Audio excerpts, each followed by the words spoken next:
we go. So whether you noticed or not, I was having a little bit of trouble getting through this wood, and you could probably hear the saw bogging down while I was cutting, and I was having to do a lot more kind of biting into it, lifting the saw up and dropping it down than I normally would. And the truth be told, these boards have got a little bit of a cup in them now, about a 1/4 inch. So as the saw is going across it and it's trying to match the different levels of the board, especially at an angle where I'm cutting diagonally across it, the saw blade starts kind of twisting and binding in the wood. So that's what was going on there. And that's partially because the first part of the video that I made about 3 months ago, yikes, all this lumber has been sitting in the back of the work van since that period of time, and it's been getting hot and it's been drying out. So normally fresh green lumber is a lot flatter and you're not going to have that kind of problem. But for this small of a situation, I'm not going to go out and buy brand new lumber for a couple stringers. So that was the situation there.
So I made a slight change to our stair stringer design by cutting off an additional 1.5 inches on the end vertically that will sit up against the landing here.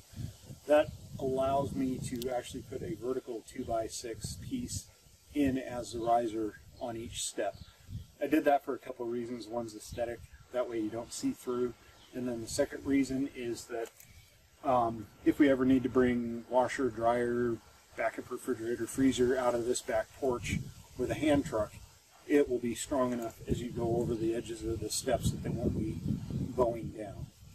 So it'll just structurally support a lot more weight. Now, because this wood is dry, like I said, I'm going to take the time and pre-drill a few of the holes, probably not all of them, but a few of them, especially on these smaller pieces. Like I'll be putting a backer piece here.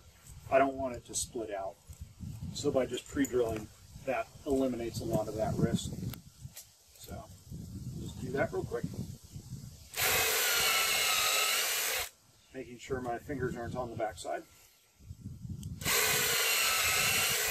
because people have done that. Hopefully this is a correct driver bit for these screws I didn't check. It looks a little loose. I'll be right back.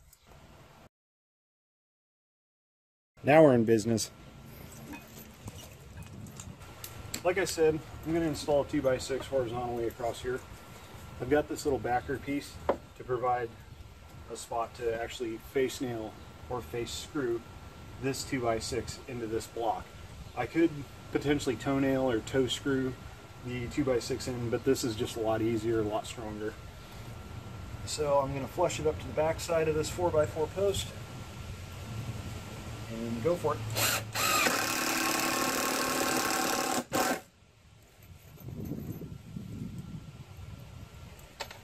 doesn't have any threads on it.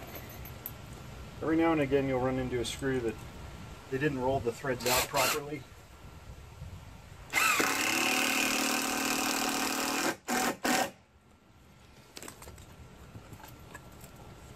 Alright, again, take a second, just put some holes in this real quick.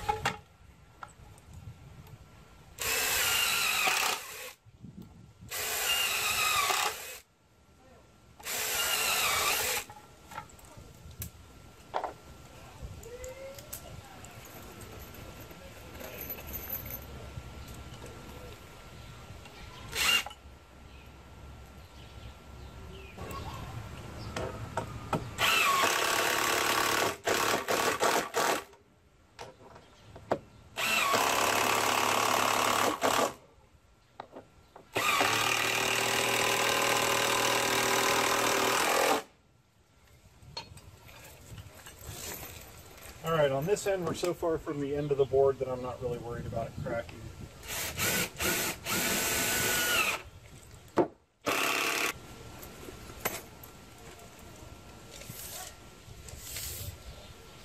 Yep. 21 1/4 for 42 1/2. So 21 1/4 right there. We'll back measure the other way. 21 3/16. Right about there, I will say, is my center line. The 3/4 either side of that.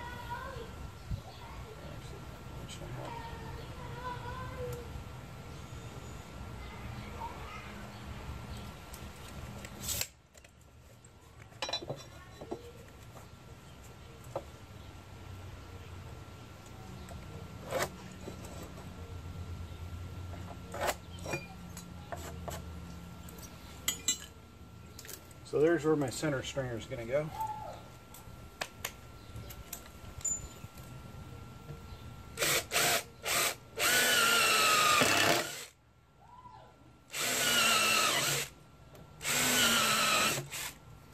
So I'm actually drilling up at an angle. That way when the screw goes in, it goes down at an angle. That way it's kind of going more into the meat of the wood and it's not just right at the top edge. It's kind of going down and down and down where the most material is. And over here, same thing.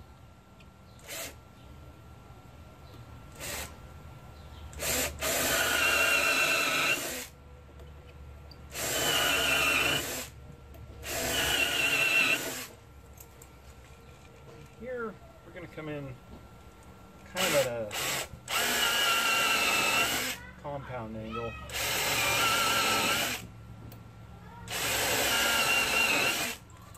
We'll see if it works.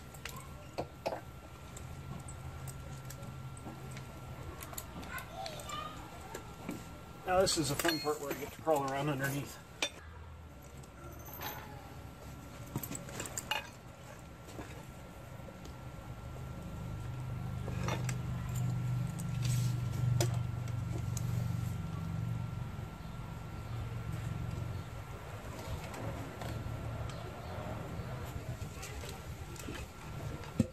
Forgot about the 2x6 going there. It's a stair tread.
tighter.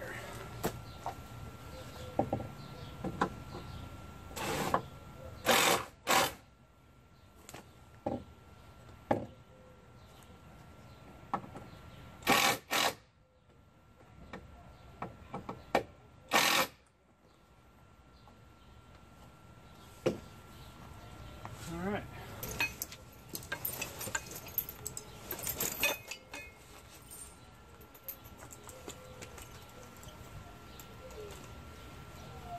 Now we want to match our stair treads to the width of the patio up here, so they're the same width, which means they'll go underneath the handrail, because the handrail will be in line with these 4x4s. So we'll double check that, go cut those, and then we'll start putting those in. 46